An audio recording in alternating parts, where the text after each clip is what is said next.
Assalamualaikum warahmatullahi wabarakatuh. Sampurasun. Abdi Siti Saida ti kelas 8A. Di dia abdi bade nyumponan pancen remedia basa Sunda ngeunaan sisindiran. Sisindiran kabagi kana 3 nyaeta rakitan, paparikan, wawangsalan.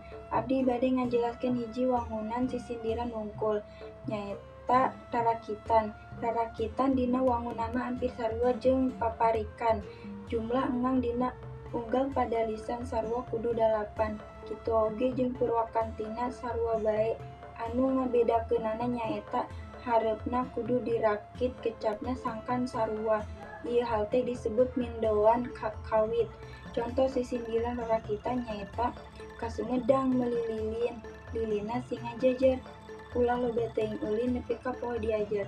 Mung sakitu anu kapihatur, hapunten dina sagala kalepatan. Wassalamualaikum warahmatullahi wabarakatuh.